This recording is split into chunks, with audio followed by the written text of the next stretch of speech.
Kakinada టూటన్ over bridge క్రింద గల శ్రీ ఘాటిలమ్మవారి ఆలయం వద్ద నాగుల చవితిని పురస్కరించుకుని ఆలయ కమిటీ ప్రత్యేక ఏర్పాట్లు చేసింది. తెల్లవారుజాము నుండి పెద్ద సంఖ్యలో భక్తులు కుటుంబ సమేతంగా విచ్చేశారు. ఆలయం వద్ద ఏర్పాటు చేసిన పుట్టలో భక్తులు స్వామివారికి అత్యంత ప్రీతికరమైన ప్రసాదాలు, ఆవు పాలు వేసి పూజలు చేశారు. ఆలయానికి విచ్చేసే భక్తులకు ఎలాంటి అసౌకర్యం కలగకుండా ఆలయ కమిటీ అన్ని ఏర్పాట్లు చేసింది. పూజ చేసుకున్న భక్తులకు ఆలయ కమిటీ ప్రసాదం పంపిణీ చేసింది. ఈ సందర్భంగా సానా సతీష్ బాబు ఫౌండేషన్ చైర్మన్ తలాటం హరీష్ మాట్లాడుతూ ఆలయం వద్ద ప్రత్యేకంగా పుట్ట వేయించడం జరిగిందని, భక్తులు విశేషంగా తరలివచ్చి స్వామివారికి పూజలు చేసుకుంటున్నారని తెలిపారు. సూర్యారావుపేట 35వ వార్డు వద్ద చేసిన ప్రజలందరికీ శుభాకాంక్షలు.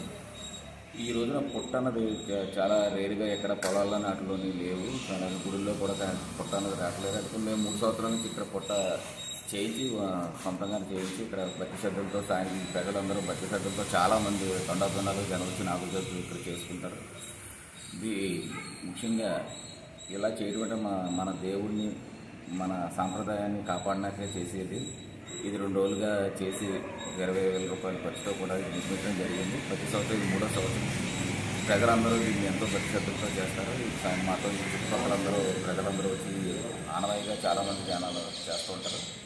భక్తులందరికీ నా హృదయపూర్వక అభినందనలు. మన నాగుల చవితి నాగేంద్ర స్వామిని మనం ఎప్పుడు ఏమీ హాని చేయకుండా ఆ దేవుడు మనం హాని చేయకుండా ప్రజలందరూ సుఖంగా ఉండాలని మనస్ఫూర్తిగా కోరుకుంటున్నాం.